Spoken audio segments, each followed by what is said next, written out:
Alhamdulillah nahmaduhu wa nasta'inuhu wa nastaghfiruh wa na'udzu billahi min shururi anfusina wa min sayyiati a'malina may yahdihillahu fala mudilla lahu wa may yudlil fala hadiya lahu asyhadu an la ilaha illallah wahdahu la syarika lahu wa asyhadu anna Muhammadan 'abduhu wa rasuluhu la nabiyya ba'dahu. Allahumma salli wa sallim wa barik ala sayyidina Muhammad wa ala alihi wa ashabihi ajma'in. Amma ba'du fa ya ayyuhal hadirun ittaqullaha haqqa tuqatih wa la tamutunna illa wa antum muslimun. A'udzu billahi minasy syaithanir rajim. Bismillahirrahmanirrahim. Innallaha ya'muru bil 'adli wal ihsani wa ita'i dzil qurba wa yanha 'anil fakhsya'i wal munkar wal baghi ya'idukum la'allakum tadhakkarun. Wa qala Rasulullah sallallahu alaihi wasallam, man sarra ayyubsatu alaihi rizquhu aw yunsa'a bi atharihi falyasil rahimah. Akhrajahul Bukhari. Shadaqallah wa shadaqa rasuluhul karim. Jamaah salat Jumat Masjid Syuhada rahimakumullah. Pertama-tama marilah kita memanjatkan puji dan syukur kita kehadirat Allah Subhanahu wa Ta'ala yang telah mencurahkan nikmat karunia-Nya kepada kita sekalian. Alhamdulillah pada siang ini kita masih diberi kesempatan oleh Allah Subhanahu wa Ta'ala untuk melaksanakan rangkaian ibadah sholat Jumat di Masjid Syuhada ini. Mudah-mudahan ibadah kita pada hari ini, khususnya ibadah solat Jumat, diterima oleh Allah Subhanahu wa Ta'ala. Allahumma amin. Salawat beserta salam mudah-mudahan tetap dilimpahkan kepada junjungan kita Nabi besar Muhammad sallallahu alaihi wasallam beserta keluarga dan para sahabatnya, mudah-mudahan melimpah kepada seluruh umatnya ila akhiriz zaman, termasuk kita semua. Allahumma amin. Selanjutnya selaku khatib saya mengajak kepada diri saya pribadi juga kepada hadirin semua, marilah kita bersama-sama berusaha sekuat tenaga untuk menjalankan semua perintah-perintah Allah dan dengan sekuat tenaga pula menjauhi semua larangan-larangannya. Dengan bekal takwa inilah kita dijanjikan oleh Allah Subhanahu wa Ta'ala akan mendapatkan jalan keluar dari segala kesulitan hidup, akan diberikan kemudahan dari segala urusan kita, akan diberikan rizki dari tempat yang tidak diduga, dan akan dicukupkan kebutuhannya. Dan kelak di akhirat nanti kita dijanjikan akan mendapatkan kebahagiaan yang hakiki dan abadi. Allahumma amin. Jamaah sholat Jumat rahimakumullah. Pada hari ini masih suasana bulan Syawal, dan saudara-saudara kita yang dari jauh barangkali sudah mulai pulang kembali ke tempat mereka bekerja. Mereka berusaha sekuat tenaga untuk bisa mudik, bisa menemui sanak keluarga di kampung halaman. Mengapa mereka begitu sangat antusias, bersemangat dengan segala resiko di perjalanan, terutama kemacetan berkilo-kilo dengan kelelahan, tetapi hikmah yang besar dari mudik itu adalah di antaranya penyebaran uang yang berada di ibu kota menyebar ke seluruh pelosok tanah air, sehingga saudara-saudara kita di kampung halaman kecipratan mendapatkan sebagian rezeki dari saudara-saudara kita yang pulang dari kota metropolitan atau daerah-daerah lain di kampung halaman. Hikmah yang kedua adalah mempererat tali persaudaraan. Dan inilah yang diberitakan oleh Allah Subhanahu wa Ta'ala sebagaimana saya sebutkan tadi di dalam surah An-Nahl ayat 90. Allah berfirman, a'udzubillahi minasyaitonir rajim. Bismillahirrahmanirrahim. Innallaha ya'muru bil adli wal ihsan wa ita'i dzil qurba wa yanha 'anil fakhsya'i wal munkari wal baghi ya'idzukum la'allakum tadhakkarun. Sesungguhnya Allah menyuruh berlaku adil, berbuat kebajikan, dan memberikan bantuan kepada kerabat. Dia juga melarang berbuat keji, kemungkaran, dan permusuhan. Dia memberikan pelajaran kepadamu agar kamu selalu ingat. Surat An-Nahl ayat 90.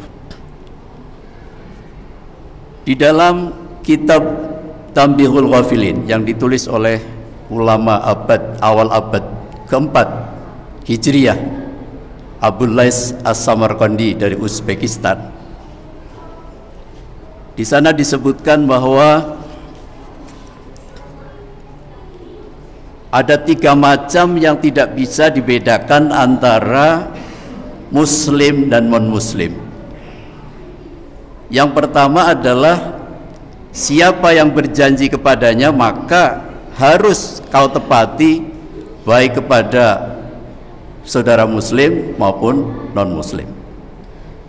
Yang kedua, dan kepada familimu harus kau hubungi, kau hubungkan, pererat silaturahim, baik dia muslim maupun non-muslim. Yang ketiga, dan siapa memberi amanah kepadamu harus kau kembalikan kepadanya, baik ia muslim atau non-muslim. Penjelasan seperti ini disampaikan di dalam kitab Tanbihul Ghafilin. Juga di dalam kitab tersebut disampaikan juga bahwa jika kau mempunyai kerabat lalu tidak pergi kepadanya dengan kakimu dan tidak kau bantu dengan hartamu, berarti kau telah memutuskan tali persaudaraan. Di dalam suhuf tersebut dikatakan juga, wahai anak Adam, hubungilah kerabatmu dengan membantunya dengan hartamu, dan jika kau bakhil dengan hartamu atau sedikit hartamu, maka berjalanlah kepadanya dengan kakimu. Nabi SAW bersabda, hubungilah kerabatmu walau dengan memberi salam kepadanya. Jadi cara untuk bersilaturahim itu banyak. Di antaranya adalah ketika kita berjauhan, barangkali kita tidak punya biaya untuk sampai ke saudara kita, cukup kita menggunakan telepon, HP, ya, atau WhatsApp atau sarana lain. Ketika kita punya kemampuan, lebih afdol kalau kita datang sendiri dengan membawa sebahagian dari oleh-oleh kita, hadiah kita untuk saudara, karena ini bagian dari upaya mempererat silaturahim. Dan diutamakan adalah kerabat kita, baik itu satu penyusuan maupun satu keturunan, itu yang lebih diutamakan, meskipun kita juga punya saudara-saudara kita, tetangga dekat, ya. Karena siapa lagi yang akan menyambung kekerabatan kalau bukan dari keluarganya sendiri. Sehingga sedekah pun lebih afdol kalau sedekah itu diutamakan kepada karib kerabatnya sendiri dibanding orang lain.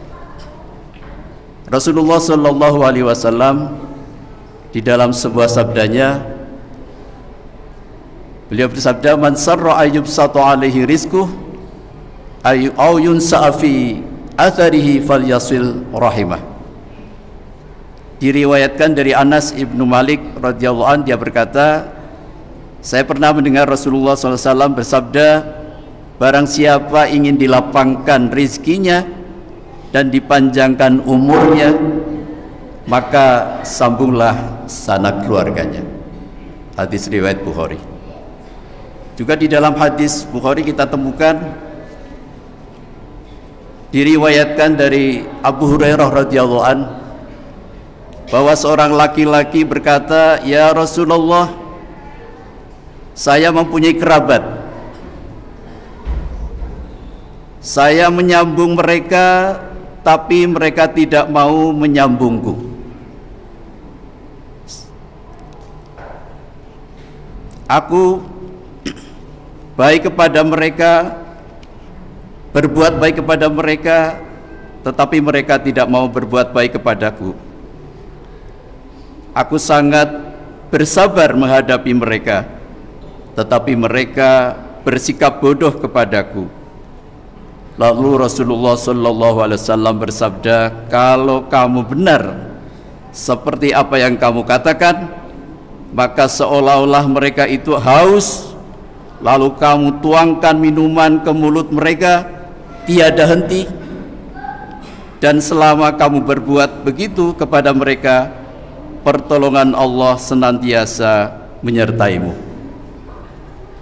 Jadi begitu pentingnya, urgennya ajaran Islam, terutama di dalam soal menyambung kekerabatan atau persaudaraan, silaturahim. Hadirin jamaah sholat Jumat rahimakumullah, di dalam hadis yang lain diriwayatkan oleh dari Jubair bin Mut'im radhiyallahu an dari Nabi sallallahu alaihi wasallam, beliau bersabda, "Tidaklah masuk surga orang yang memutus hubungan persaudaraan."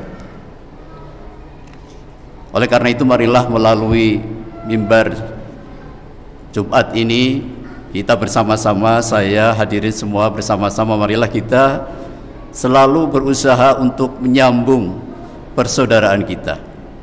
Jangan sampai mudik itu dihabiskan hanya untuk mudik semata-mata, tetapi nawaitunya adalah kembali menyambung kekerabatan. Mungkin saudara-saudara kita ada yang masih punya ayah dan ibu. Beruntunglah, karena ayah ibulah yang akan memberikan doa yang sangat mustajab untuk anak-anaknya. Andai kata tidak, kita punya saudara-saudara yang ada di kampung halaman, marilah kita sambung. Jangan sampai kita memutus persaudaraan, karena ini dosa besar. Dan ini yang sudah diperintahkan oleh Allah dan Rasulnya, agar kita selalu berusaha untuk menyambung persaudaraan. Ini sebuah kelengkapan setelah kita menyelesaikan ibadah Ramadan yang secara utama adalah secara vertikal menyambung hubungan dengan Allah Subhanahu wa taala. Meskipun juga di dalam puasa ibadah Ramadan kita ini juga banyak juga hubungan-hubungan horizontal, hablum minan nas. Itulah pentingnya memelihara hubungan dengan Allah, dengan hubungan dengan sesama manusia. Sehingga Allah berfirman di dalam surah Ali Imran ayat 112, "A'udzubillahi minasyaitonirrajim.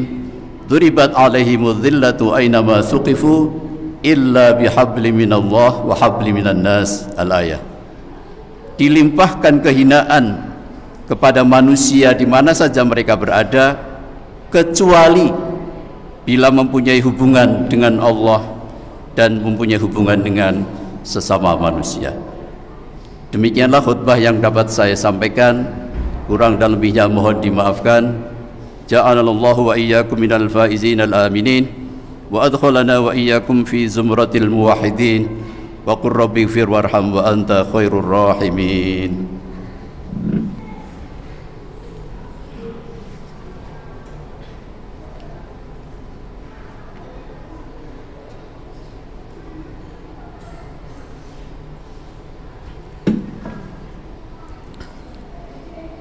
Alhamdulillahilladzi hadana lihadza wa ma kunna linahtadiya laula an hadana Allah. Asyhadu an la ilaha illallah wahdahu la syarika lah wa asyhadu anna Muhammadan abduhu wa rasuluh. Allahumma salli wa sallim wa barik ala sayyidina Muhammad wa ala alihi wa ashabihi ajma'in. Amma ba'du, fa ya ibadallah ittaqullaha haqqa tuqatih wa la tamutunna illa wa antum muslimun. A'udzu billahi minasy syaithanir rajim. Bismillahirrahmanirrahim. والعصر إن الإنسان لفي خسر إلا الذين آمنوا وعملوا الصالحات وتواصوا بالحق وتواصوا بالصبر. وقال أيضا إن الله وملائكته يصلون على النبي يا أيها الذين آمنوا صلوا عليه وسلموا تسليما. اللهم صل على محمد وعلى آله وصحبه أجمعين وارحمنا معهم برحمتك يا أرحم الراحمين.